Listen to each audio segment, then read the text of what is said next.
Welcome to the Grow Your Business podcast. Listen in as we discuss all things business, growth and marketing with business owners, thought leaders and entrepreneurs. And now, here's your host, founder of Roundhouse, the creative agency, Saul Edmonds. Hi everyone and welcome to the Grow Your Business podcast. Today I'm speaking with Melanie McCarthy around the topic, what it means to be a leader. Melanie, how are you going today?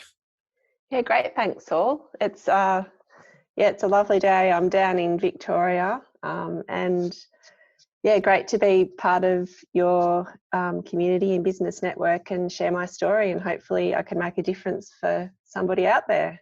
Yeah, no, thanks so much for being on the podcast. It's a real pleasure and really interesting. Be really interesting to talk to you about this subject. I know it's sort of something that is important in what you do, and it's very important in people's businesses and organizations as well. So just as a general introduction, would you mind just telling everybody listening, I suppose, as an overview of who you are, what you do, a little bit of history, and the sort of services or solutions that you provide in what you do? Yeah, no worries. So my story evolves as being trained as a technical person. So I wanted to be an engineer from when I was really little. And I worked in the resources sector throughout Australia, and in the last couple of years I spent a fair bit of time overseas travelling to China. And having gone through all of that and what I learned in being trained technically to solve problems, and early on I thought that was my role, was to solve problems. And then as I was promoted to leadership positions, I still thought that was my role, but then I came to the idea that this, it wasn't going to be effective if I was going to lead teams. And I did some investment in myself, and I can talk a bit about how I came to do that. And it really totally transformed the way I saw the world, my happiness, and I think I was a far better person, a better leader, a better mum. So I'm actually doing that now. So I'm helping technical people become exceptional leaders in business and life. And it's really that knowledge gap that I didn't have when I became a leader that I'm looking to provide, and I do provide to people now, for those people that are technically trained and they're stepping up into leadership. Yeah, sure. So you've actually had in more recent times too, you had a new brand, like as being sort of branded around you then more, is that right? Like, and then like how did like in the journey that you were speaking about, how did you come to, I suppose, the let's not call it a realization, but the decision then to have your brand or the way you put yourself out there to be around you more as a individual rather than as a business name, and why did you do that? Yeah, sure. So it's really the evolution of when you start a business. You actually don't know where your offering is and where you want to serve. And I left the corporate world almost 12 months ago, in July actually last year. And because I'd been running businesses, I ran a mine down here in Victoria for many, many years, and I brought in leadership consultants to help with that. So when I left, I knew I wanted to help people in this space, but I didn't actually know whether I wanted to help businesses or whether I wanted to help individuals. Right. And so as I started to play in that space in the first 6 months of doing this full time, I did reach out and I worked in a couple of businesses, and I've realised that what I love to do is work with individuals. So I mentor them, and so that's why I rebranded as Melanie McCarthy Mentor.com, which is the website that you guys helped create. And yeah, I love helping people that are within businesses. I help them transform themselves, and then they can actually like make a difference within the businesses that they're engaged with. So yeah, it was really the last 12 months of really honing where I wanted to serve. Yeah. I think that it's an interesting point too, because it's often, I suppose, just in general conversations that we have with clients and just even ourselves too, like the idea of how a business, or then how as an individual within a business you end up engaging with people in whatever form. It's always ends up being personal in my experience anyway, because you always end up dealing with a person or other people. So, but as a mentor, I guess from my perspective, I don't know about you, but it's even more so, because your role is then so important in in a range of different ways. But then in terms of leadership, I'd just be interested to hear what your thoughts are on, and this is a pretty broad sort of question, so so feel free to answer it in whatever way you'd like.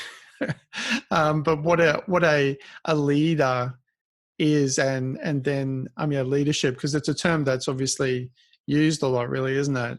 What's your view on what a leader is within a business, or sort of otherwise? Well, my views on that are, and it is a very popularized term at the moment. Yeah. But if you're there helping other people be successful, that's when I think you're a leader. So it actually isn't about you at all. It's about helping other people be successful. And I found, and this term mentor, I think, is important, because in the space of coaching, and I trained to be a coach a couple of years ago, even when I was at executive level, that opened up my mind to how I could help people really work on that stuff that was, I guess, they couldn't see, it was unconscious. But then to pair this with mentoring, because I was in the resources space, and there's not many women in that space. So I had the unique ability to have like the heavy industry, the technical knowledge. I had that as well, and I can actually pair that with the coaching experience in working with people, in mentoring them and coaching them to be exceptional leaders, and that's actually helping them be successful. So I actually believe that leadership it's about helping others be successful. And how can you serve them and bring people, like allow people to achieve what they want to achieve in life. So if you're in, like when I was in corporate world, it was helping people if they were ambitious to step up in the business, or it might have been to get further qualifications or further experience. So it's really this, for me, the coaching qualification and that training helped me be able to draw out of people what do they want to achieve in their life, because it's bigger than career, it's bigger than what the business is engaged with. It's what they actually want to do in their life, and that's amazing to be part of that. So you may be within a business as a leader, and if you're drawing that out of your people, and there might be people there that actually don't want to be there, and actually helping them really form up, what do they want to do with their life? What are they excited about doing? And actually enabling them to do that, whether it be in the business or out of the business. It's what's best for them. So that was my experience as, being in a leadership position, but then obviously having the training to help people really clarify what their life goals were and then how to actually step that out and achieve them. So that's, helping people be successful is what I think leadership's about. Yeah, no, that's really, it is a really interesting subject because, like we said, like it's a term that's used so much now, and I guess I don't know how different it would be from, talking to different people about that subject, but I really like that, your angle on it too, in helping people have, I suppose part of that being helping them have that realization about what they want, because I suppose there's an assumption in some ways that people kind of know what they want, and in some ways that's true, but when you were saying about helping them have that, or sort of see that realization about what they actually want out of life, and then within their role, and then how to achieve it, is probably, I mean, I don't know what you think, but I think it's sometimes a bit of an understated point of importance. I mean, what do you think about that? Totally. So, and I know that as you mature as a person and grow and have life experience, it changes over time and you get clear on it. But like an example would be me, wanting to be an engineer because I idolised my dad, and then getting a role after uni in the resources sector because my family history was in that sector. Right. It wasn't really, like, I trained as a chemical engineer, so I could have made beer or chocolate, but I ended up doing, making gold originally. Oh, wow, really? Yeah. So, and then I transitioned into underground mining, which very few women do. But that was what I knew as a child. And then looking back now, and the contribution I'm making in my mentoring business, I get far more joy and pleasure and enjoyment every day doing that.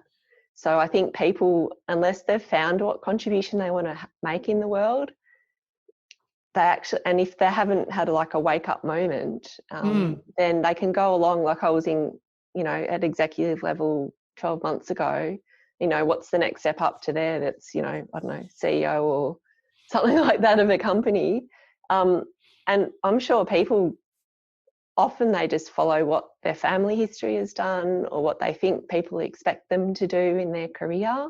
And actually haven't stopped to think, what contribution do I want to make in the world? And that's what's so great about what I do now, is I can actually help people get clear on that.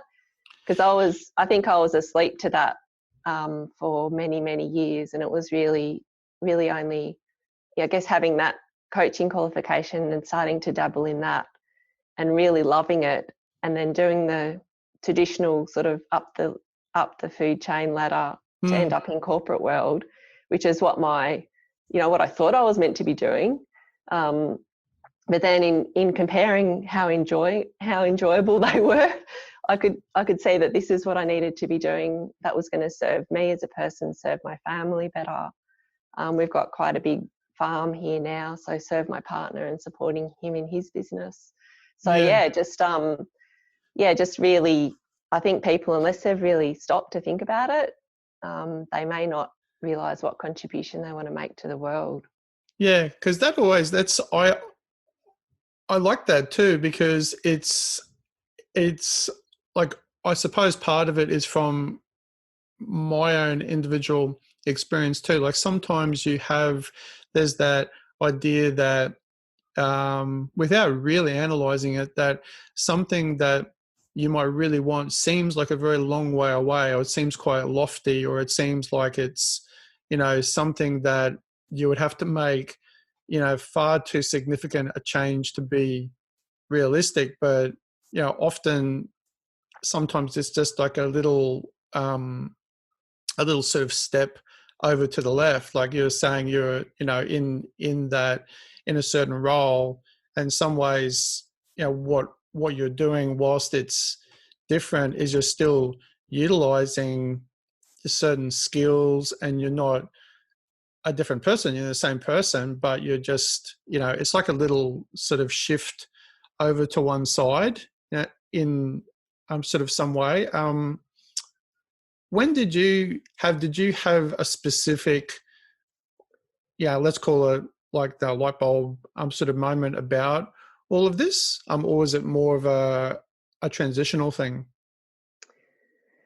So that, I guess I would have just been on the path of not really thinking about what contribution I wanted to make, and just continue thinking that my role was to solve problems. So I was in that headspace for many, many years, and I'd reached the role of mine manager, which was quite, so that was my goal, that I was aiming to get to that position. And my light bulb moment came when I had my first child. So I had Lily, and I was actually concerned about my job security, because the company I was working for had been taken over by another company. So I had 3 months off after having Lil, and I went back to work full time as the underground mine manager. And when I got back there, the new owners said, by the way, that job, that mine manager's job, that's no longer yours. And you have to actually go and do another role, which was the original discipline that I'd studied, which I'd worked really hard to sort of transition into the underground space. Yeah. So that was the trigger point for me, because it took me to a really deep, dark place, because I realised that I'd just had this achievement focus my whole life, and I'd been hell-bent on, being an underground mine manager, which I'd got to, and then it had just been taken away. Right. So that was the trigger for me, because I had to dig deep within myself, and I actually reached out and got help. And that was when I started investing in myself and really trying to understand how my brain worked. And I think from then, from that point on, I've just continued to do, I guess, personal development work, and actually try and be a better person all the time, sort of never give up on that. Whereas before that, the whole idea of that was just completely foreign to me. So that was the trigger point where I realised that investing in understanding how my brain worked and understanding, my contribution in the world and everything, what I wanted to achieve, would then make me a happier person. And it wasn't about achievement, and it wasn't about roles, and it wasn't about climbing the corporate ladder, even though after that point I did get that underground mine manager job back. I did get that back after a couple of years. Oh, right. Still got it back anyway. Yeah, and I progressed through an organisation up to executive level. Yeah, right. And I won awards, like I won Exceptional Woman in Australian Resources a couple of years ago. So it helped me be successful within the industry I was in, but it opened up this whole other area where I could actually help more people. And I started doing that as well at the same time, so actually helping mentor people within the industry and also in the business community as well. Yeah. Is there anything? Yeah, because it's a really, when we first met, I found it, and I still find it very interesting that you were in that niche, like for people who, the engineers of the world, and people who I suppose then think a certain way too. And I could sort of see you saying there as well that you, especially then wanting to understand how your brain work, for me sounds like someone who is a engineer who wants to understand like the way things actually work, the way they operate. But it's a great approach also to things, because then it's obviously led you to where you are right now, as a person helping other people. So with other people who are technically minded, the engineers of the world and other sorts of people, what are there Are there specific challenges or ways that you actually, I suppose, help those sort of people that would be different to other people? Not necessarily, but there's similar, there's patterns, like repeating patterns that come up. So, for example, like if I work with electrical engineers or similar to accountants, those sorts of, the training that they get in things being black and white or right and wrong. So yeah, just like, for example, if you're an electrical engineer and it's, if you make a mistake, then you die. So it's pretty significant. So the way their brain's trained, it just means that there's similar patterns that occur with clients that I work with, such that for them to see grey is quite a challenge. So it's actually, so it's actually seeing those patterns, and then the exercises and how I work with people is it's a similar way of working, but these patterns repeat, and that actually helps me sort of understand where they're coming from, I suppose. And being trained in that sort of technical, heavy industry area where things go wrong, people do get injured or die. I understand, I guess, those environments as well. And so, yeah, there's those sorts of patterns. There's patterns around, I guess, perfectionism, which isn't just unique to that sector, right. but enabling people. So as I work with people and they clarify what they want to achieve in life, often if it's taking on other opportunities or responsibilities, then what they're engaged with delivering needs to be let go, and yeah, obviously, so that the ability to delegate and the ability to not lower your standards, but actually be okay with there being a mistake, I suppose, and getting over those sorts of concerns. So yeah, they're all human traits, I guess. But yeah, there are sort of similar patterns that come up with a technically trained person.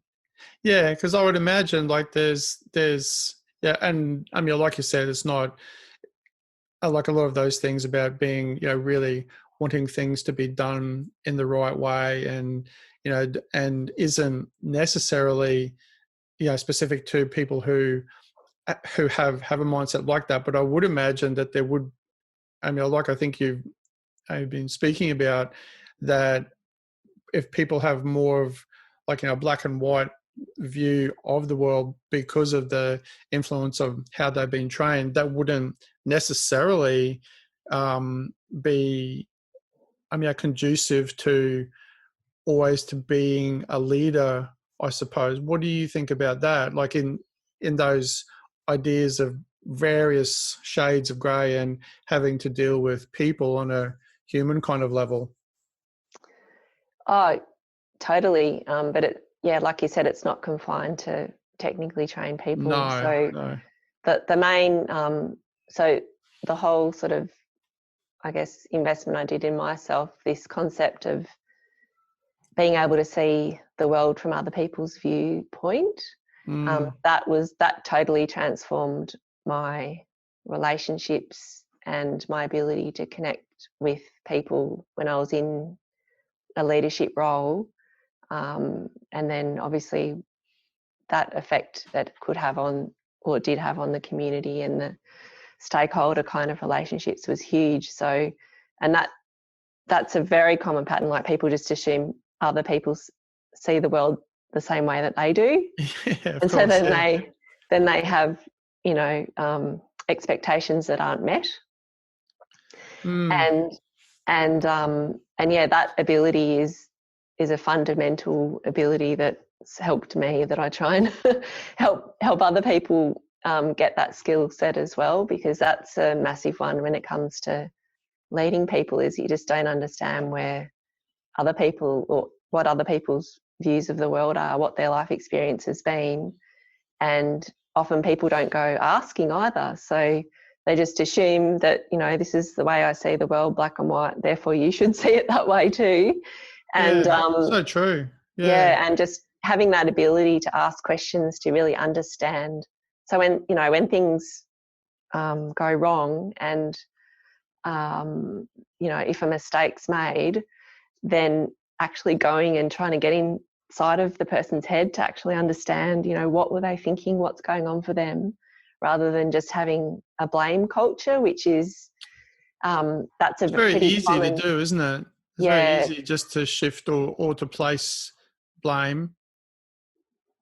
and in the resources sector, that's part of why I'm doing what I'm doing. Is I'm really passionate about changing those cultures within those those sectors. And my experience of working in there for 20 odd years is that often that is part of the culture. It's a quite old fashioned culture around just a blame culture of if something goes wrong, there's no, often people don't try and find out, how was the other person seeing the world, I guess, is the main thing I'm trying to help people with now. Yeah, well, I suppose there is I would imagine with so much more money wise, risk wise at stake in some of those environments that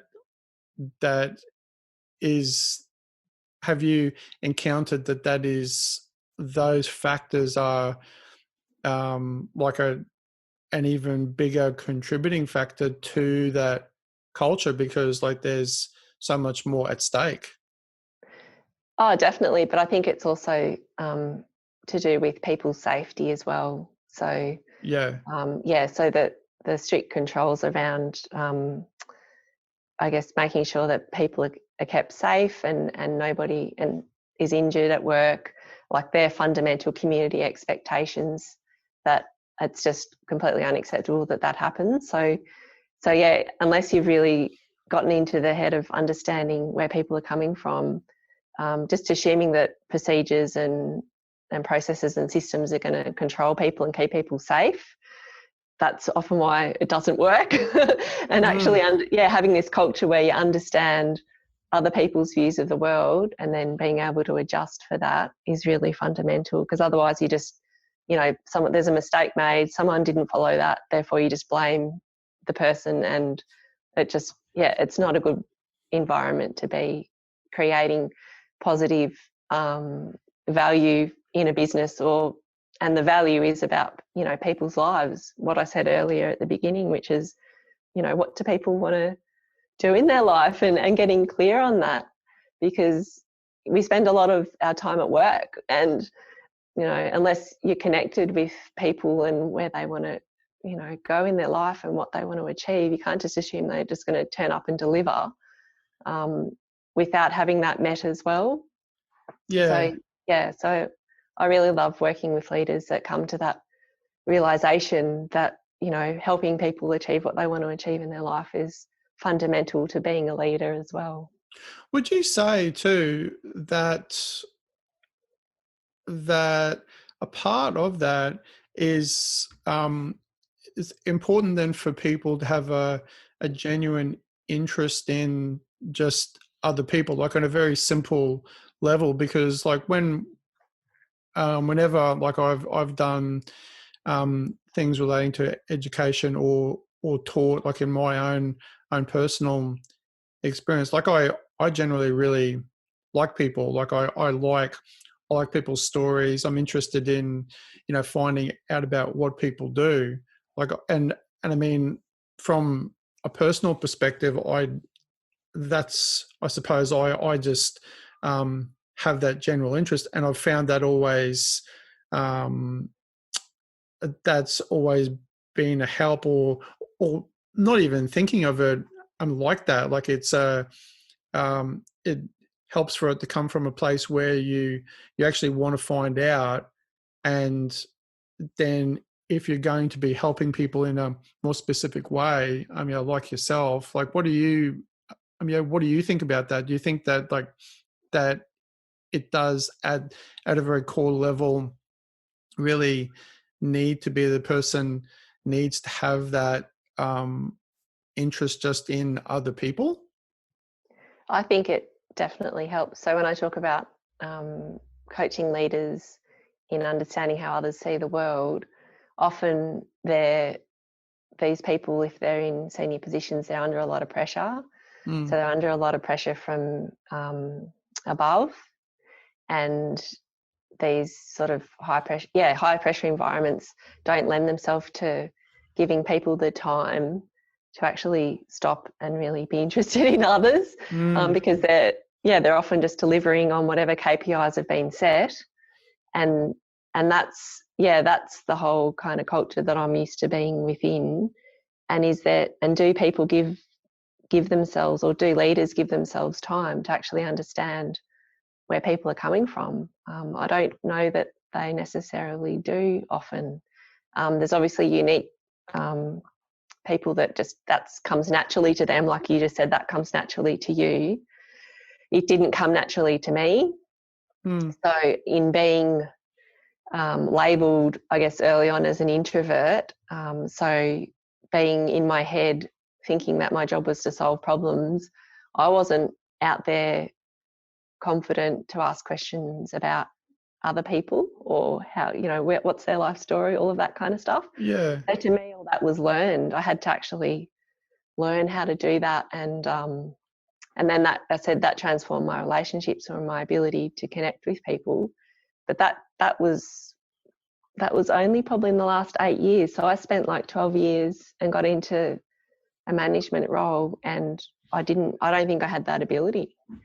Yeah, actually, that's an interesting point, because we were talking before the podcast. We were talking about creativity, and I was sort of saying, I was expressing my view on what that is, and I think, like, you saying that you'd always been a problem solver, and like in my mind, true creativity isn't, it's often associated with like the creative industries, or painting or music or art. But I've always viewed like true creativity as like a big part of that is actually problem solving. So maybe you actually always had that, and you probably did. I mean, I actually think most people do, and they just don't necessarily realize it, or it sort of manifests itself in some other way.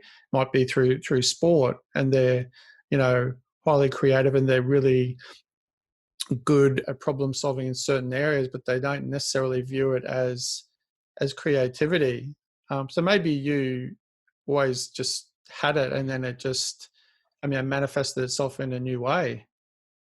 I totally agree. And I think we believe what we've been told about ourselves from a very early age. And, I probably, because I didn't excel at art, I played the violin, so I was engaged in music, but just thinking, I'm not a creative person. As soon as you believe that about yourself, then that becomes your reality.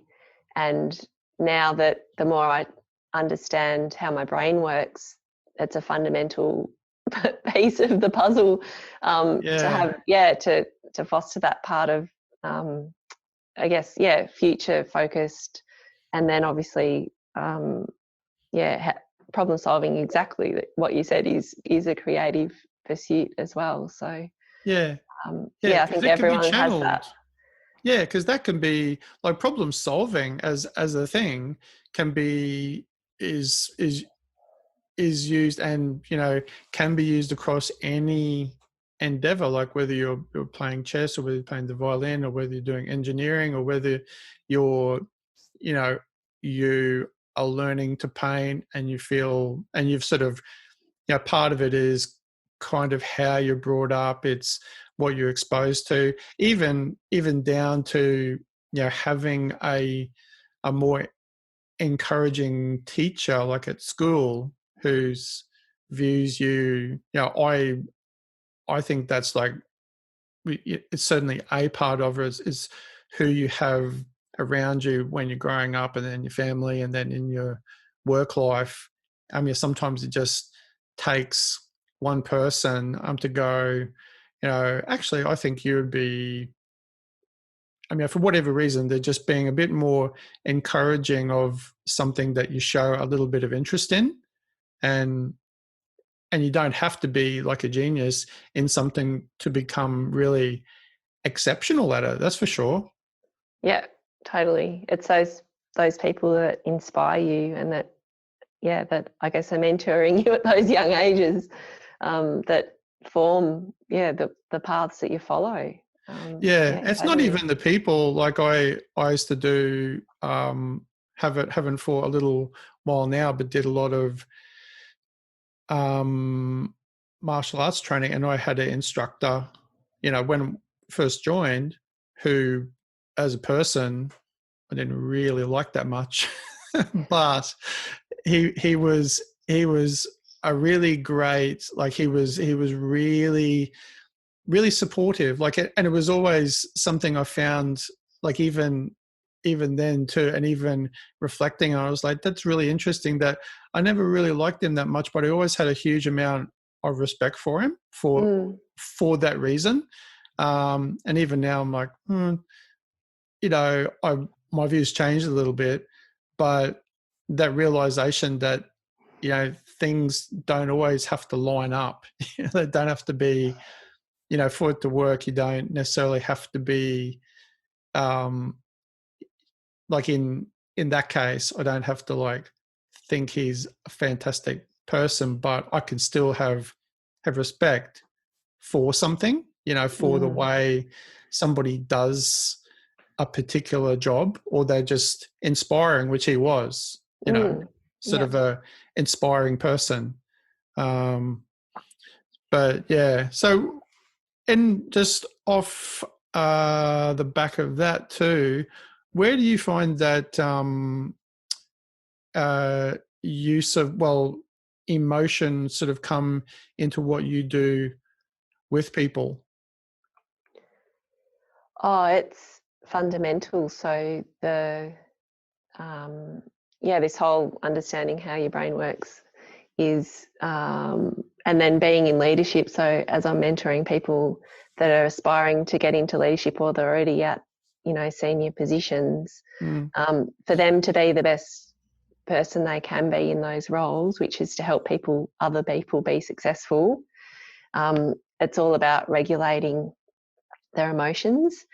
And I do hear often people that are in leadership roles thinking that they need to put on like a brave face or a bit of a mask when they turn up if they're having a bad day, rather than being truthful about what's going on for them. So I guess it's all about being okay with who you are, and not just assuming that because you're in a leadership position you have to, I guess, hide from who you really are because you're going to have a bad day. Yeah, true. But if that is happening, going to work on understanding why those things are happening, I guess. And that's the work that I do with people as well, is if they've got repeating patterns, and often a lot of the things that we get emotionally triggered by, there's patterns there, and you can actually identify what those patterns are and go to work on them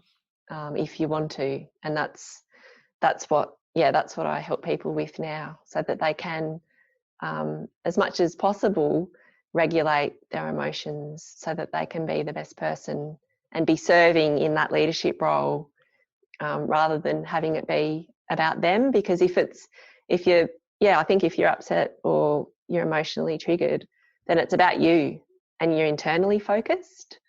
Whereas I think, I think in a leadership, I said your role is to help others be successful. You've got to be externally focused. You've got to be focused on others, not on yourself.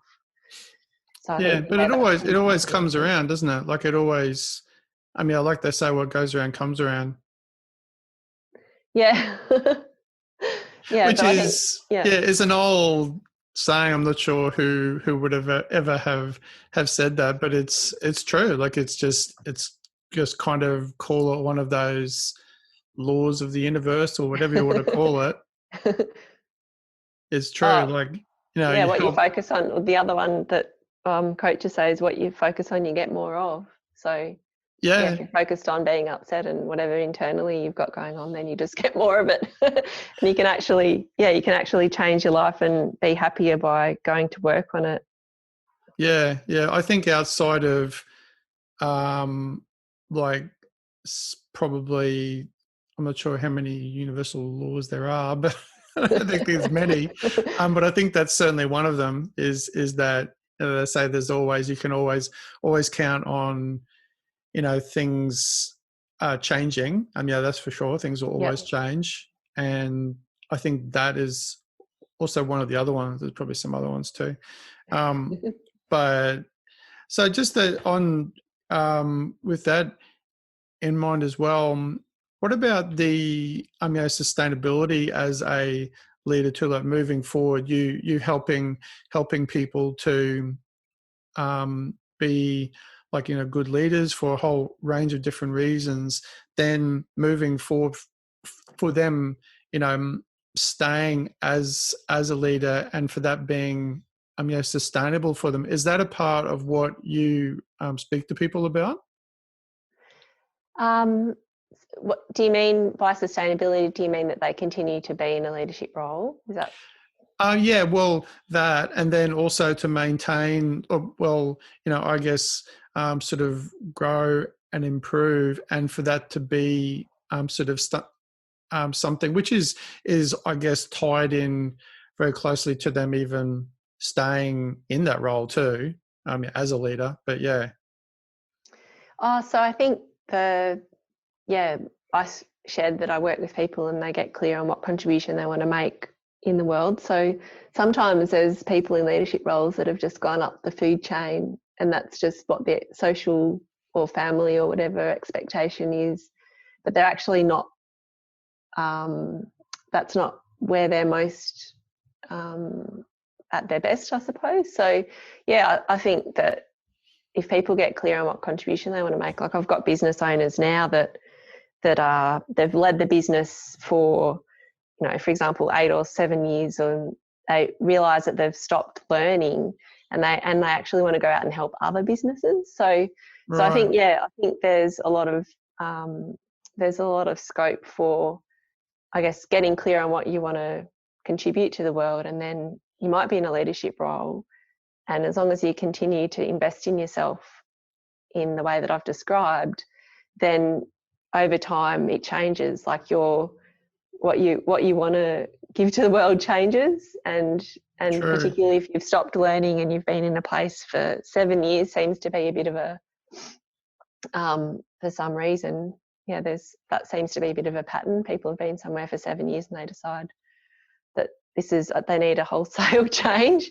So I think sustainability is it's all about what contribution you want to make in the world, and it might be leading teams, or it might be helping other people be better leaders, which is what I'm doing now. Yeah, no, I was just and with that, I suppose too, because being a leader is coming to realization about leadership as a idea.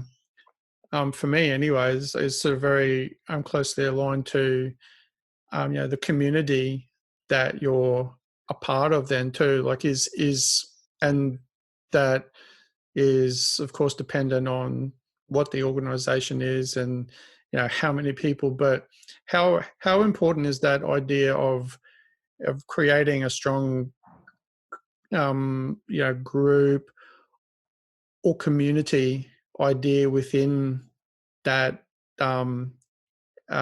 business or organization? Well, I always try and work with people to, as they do this work about themselves, they get clear on what's important to them. So if they're within a business or in a community organisation that their values aren't aligned, then that's giving you evidence that maybe that there's other businesses or organisations out there that would be better suited. But I think even now, even more, I guess with what's happened in 2020,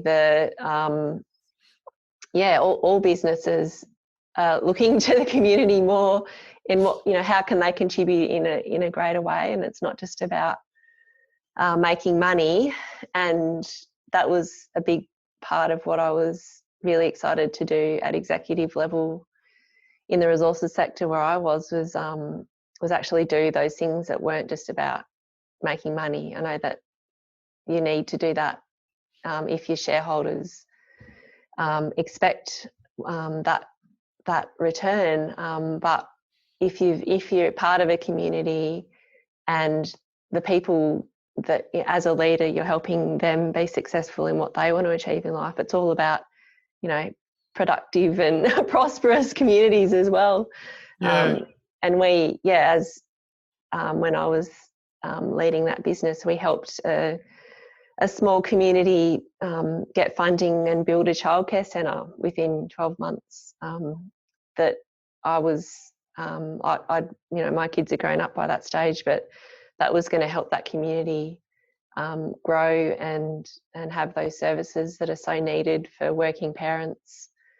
So having that extra, what else with all of the skill set that you've got as a leader, how can you add value? And it's not just about the business, exactly what you were saying, it's about the community. And what areas can you contribute to in that community as well? Yeah, and I suppose there's going to be, in many instances, there's going to be people in the business or organisation who are working in it, who are part of the local, area, and then the community. So it's all, in many instances, very intertwined, really, isn't it? Yeah, it's all connected completely. Yeah, because people are people, they've got families and they're a part of things. And I think most people really, even if they don't necessarily specifically, it's not like a big part of how they view things. Everybody, likes to be a part of something, and whether it's whether it's being really focused on where they work or their sport team or their group of friends or just their hobbies and interests. We're all really, I think most people get so much out of helping each other out, really. Yeah, this whole concept of belonging to something is that fundamental human need of feeling like that you're part of the tribe sort of thing. Yeah, part of the herd, traveling around. Yeah, and if people don't have that in their life, it's a challenge. So I think, you're spot on, and it is all intertwined and interconnected, and it just goes back to, how as a leader, how can you help people get, be successful, but get clear on where they want to play, because there's just so much opportunity out there to contribute in so many different ways within the business or within the community, within your family. And that's just life, isn't it?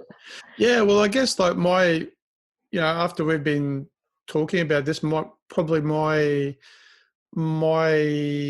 takeaway or take home sort of point, especially listening to you talk about it, has probably been even more than some other things, like the fact that, like, if you're going to help, it's like that really great flow-on effect that, you're helping other people be good leaders is going to inevitably have, some do at its own level have some impact on then how they impact other people, and what, and that's where that, because that idea about helping to make the world like, a nicer place, and there's always, that's another term that's used a lot, isn't it? Like everyone's, but what does it actually mean? It always, for me, it always means that,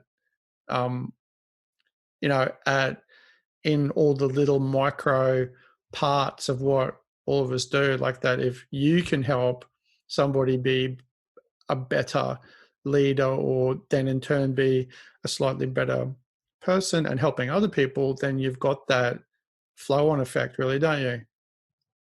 We all can probably, like you were saying about your martial arts teacher, that we think back to those people that have helped us in the past, and then and then we're kind of repaying it by helping others, and then it just flows on from there. Well, it does, yeah, totally. And it's funny then too, because like that that particular story for me was also something that years later, I guess, just made me also go, well, was I thought this about that guy, but was that just like that, I guess, a realization that my prejudice about what I liked and I didn't like blinded me a bit to other things. And then it was only more after the fact that I actually kind of thought, well, that was like so valuable, but I probably didn't get as much out of it at the time that I could have because of that. So that in itself was useful. At least I had that realization at some point. Yeah. Yeah. I mean, it was a bit late. It was a bit, it was after the fact, but it still came. It was like, yeah, I still wouldn't, I wouldn't like hang out with the guy all the time or anything, but that doesn't really matter. He's never going to, like, he had that role in my life, and it was really important, and still is. And and interestingly, it's still instilled like certain things in me.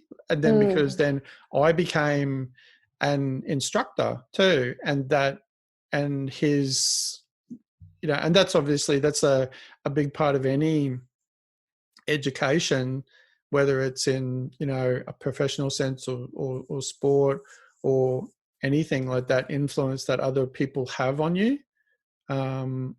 is kind of, it always flies under the radar, really. Like it's, and then you reflect on it and you go, oh, that was really, that person was actually a really significant part of my life. I didn't really think about it at the time. But years later, you're like, oh, that was, that was so important, to me now. It's a funny thing. Yeah, he had his own way of contributing to others that, at the time you didn't appreciate. Yeah, and like a lot of people were, because everyone's got their own various conflicting views about many things, but it's still always an important role there. But well, with that in mind, we're just about to wrap up. I'll just ask you, if you wouldn't mind, Melanie, to give everybody listening a relevant quote, or just a quote that you like too, that's maybe relevant to the subject we've been talking about. So there's a few different themes, but the one I keep going back to, when I sort of work with people to be better leaders, is that leadership's all about self-regulation, and it's understanding how your brain works. So just that, because there's so much, I guess, hype around that concept of leadership these days, and it really is all about self-regulation and understanding those emotions so you can be a better person.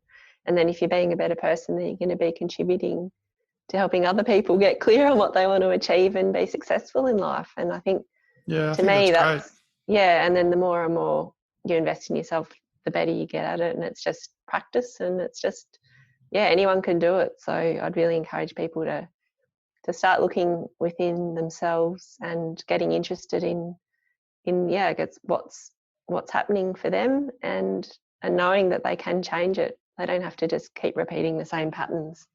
Yeah, I think that's a fantastic final point for the podcast too. And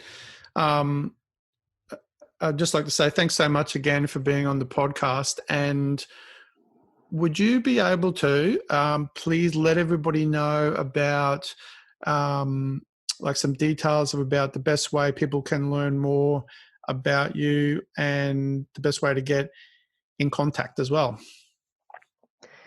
Yeah, sure. Well, the website I have is called MelanieMcCarthyMentor.com. And if they want to know more, I hold events every 2 weeks, and they're virtual events at the moment, and they'll probably continue to be virtual events where I have guest speakers that I'm really inspired by. Mm. So there's information on those on the website about those events in the articles section. But all the normal social channels, so yeah, Melanie McCarthy on LinkedIn, and then Melanie McCarthy Mentor on the other channels like Facebook and Instagram, and yeah, I think that's the main ones. Yeah. Yeah, no, thanks so much. And so with that in mind, that's actually it for today, guys. Thanks so much for listening in again to our podcast. Before we go, please leave your feedback as well as any suggestions for topics you would like us to discuss in any future episodes. Thanks again for listening to the Grow Your Business podcast, and we'll see you again soon. Bye, guys. Thanks for tuning in to today's episode of Grow Your Business.